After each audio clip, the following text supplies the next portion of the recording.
पहले वाले वीडियो में हम लोगों ने प्लेन स्केल को डिस्कस किया था कि प्लेन स्केल को बनाना कैसे, तो वो वीडियो आप लोग देख लिया तो बहुत ही धन्यवाद। अगर नहीं देखे हुए हैं तो जाके एक बार जरूर देख लीजिए। स्केल के पूरे 5 टाइप्स को हम लोग यहाँ पे डिफाइन करने वाले हैं, जिसमें ये सेकेंड टाइप है और सेकेंड वीडियो है स्केल का।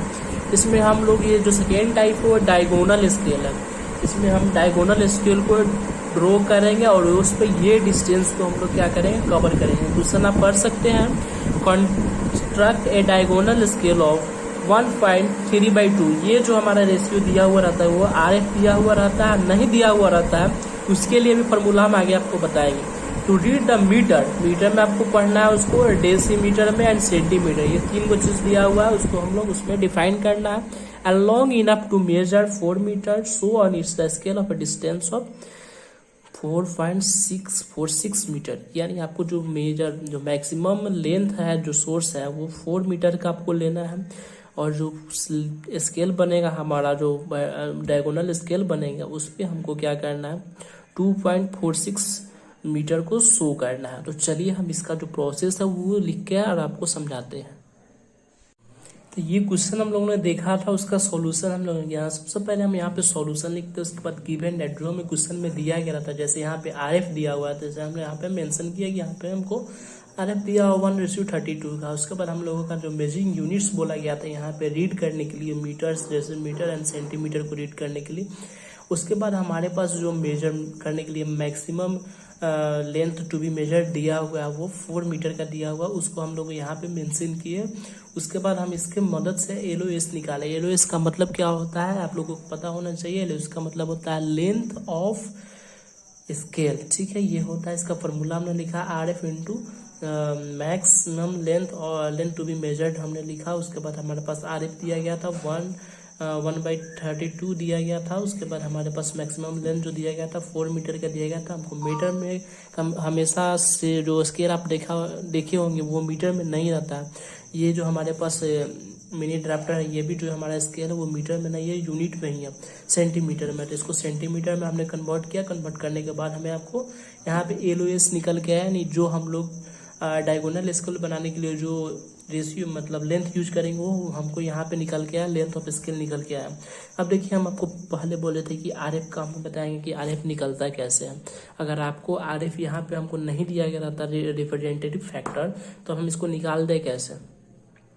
RF निकालने का फॉर्मूला है लेंथ यूजिंग ड्रो, मतलब जो इसको ड्रॉ करने के लिए करेंगे वो जिसमें जो लेंथ यूज कर रहे हैं वो डिवाइडेड बाय एक्चुअल लेंथ। देखिए लेंथ यूजिंग ड्राइंग, तो ये हमारा कितना है, तो ये हम जो ड्रॉ करने के लिए यूज करेंगे जिस लेंथ को वो हो गया, और उसके बाद डिवाइड कर दिया उसको एक्चुअल लेंथ। एक्चुअल लेंथ इसका कितना है, यहाँ पे 4 मीटर है। तब देखिए हम लोग कैसे इसको फाइंड आउट, वो 12.5 आया था, ठीक है। अब इसको डिवाइड करना था हमको एक्चुअल लेंथ से। एक्चुअल लेंथ कितना है, 4 मीटर है, ठीक है। कितना है, 4 मीटर। 4 मीटर को हम लोग क्या करेंगे, सेंटीमीटर में कन्वर्ट कर लेंगे, यानी 4 मीटर इंटू सेंटीमीटर हम लोग ने किया। उसके बाद हम लोग किए, आ गया कितना हमारा रिप्रेजेंटेटिव फैक्टर 1/32। अगर नहीं दिया रहता 1/1:32 तो हम लोग क्या करते हैं, ऐसा ही फाइंड आउट कर लेते हैं। ये भी आप बात ध्यान रखिएगा। तो चलिए हम लोग क्या करते हैं, अब ड्रॉ करते हैं। तो सबसे पहले हम तो स्केल को फिक्स कर लेते हैं।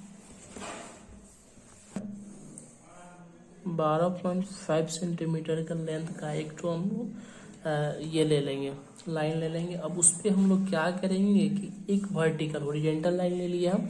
अब हम लोग क्या करेंगे, इस पर एक वर्टिकल लाइन लेंगे जिसका लेंथ फिक्स रहता है। जब भी डायगोनल स्केल आप बनाइएगा तो इसका लेंथ फिक्स रहता है। वर्टिकल जो लाइन हम लोग ड्रॉ करते हैं वो 5 सेंटीमीटर का रहता है, इसका लेंथ हमेशा फिक्स रहता है। अब इस पॉइंट से इस पॉइंट को लेके हम लोग एक रेक्टेंगल बना लेंगे। जैसे हम लोग प्लेन स्केल में बनाते थे रेक्टेंगल, उसी टाइप का यहाँ पे हम लोग ने रेक्टेंगल बना लिया। अब इसको क्या करना है कि आपको यूज करने के लिए बोला है 4 मीटर। 4 मीटर लेंथ को यूज करने के लिए यानी इसको इस टाइप में डिवाइड करना होगा कि ये 4 बराबर बराबर भागों में बढ़ जाए। उसके लिए हम लोग क्या करते हैं, यहाँ पे एक मतलब इंक्लाइन लाइन ड्रॉ करते हैं। किसी भी एंगल, कोई भी एंगल हो सकता है, ये फ्री है आपके लिए। अब 90 डिग्री का एंगल ले लीजिएगा तब तो वहां दिक्कत होगा, हालांकि बन जाएगा उस पर, लेकिन दिक्कत होगा। अब एक लाइन हमने ले लिया, लगभग 8 सेंटीमीटर का लिया है। 8 सेंटीमीटर का इसलिए लिया है कि 4 सेंटीमीटर डिवाइड करने में हम लोग को थोड़ा सहूलियत रहेगा 4 पार्ट में इसको बांटने के लिए। अब देखिए 4 पार्टों में इसको हम लोग बांट लेते हैं, 2, 3 और ये लास्ट वाला 4। अब देखिए 4 पार्टों में हमने बांट लिए, तो हम लोग वहाँ क्या सीखे हुए थे प्लेन स्केल में कि इसके लास्ट वाला और इसके लास्ट वाला दोनों को क्या करेंगे हम लोग फिक्स कर लेते हैं मिनी ड्राफ्टर से मैच करके। जो बॉक्स का इस साइड का लास्ट पॉइंट है और जो इस लाइन का लास्ट पॉइंट है, दोनों को क्या कर लेते हैं हम लोग मैच कर देते हैं। एक हो गया, अब इसको फिक्स कर लिया दूसरे का पॉइंट, यानी जो सेकेंड पॉइंट हम लोग ने ड्रॉ किया इसको हम लोग क्या कर लिया डिवाइड कर लिया 1, 2, 3, 4। अब क्या करेंगे जो भी पॉइंट हमें इस लाइन पे मिला है उसके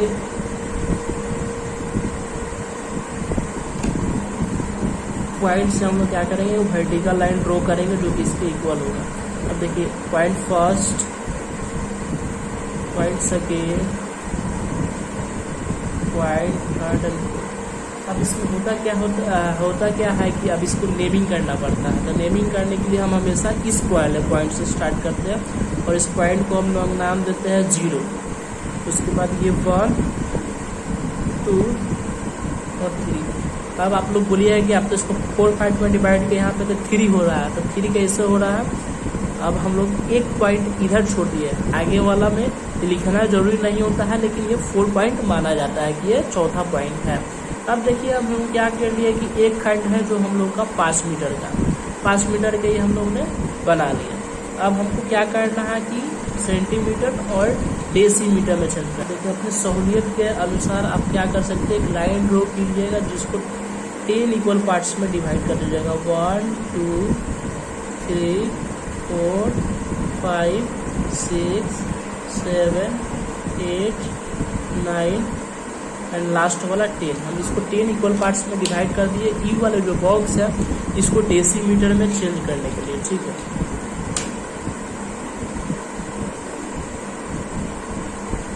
अब क्या करेंगे हम वैसा ही ये वाला इसका लास्ट ऑप्शन और इसका लास्ट ऑप्शन एक जगह करके फिक्स कर लेंगे।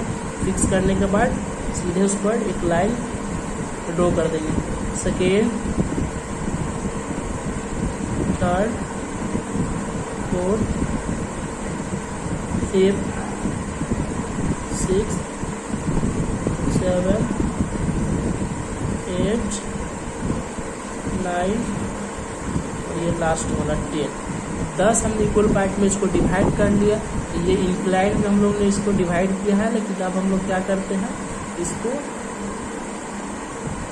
ये अपना वर्टिकल लाइन में मैच करते हैं। अच्छा ये देख पा रहे हो कि इसको हमने सेंटीमीटर में कन्वर्ट किए हैं।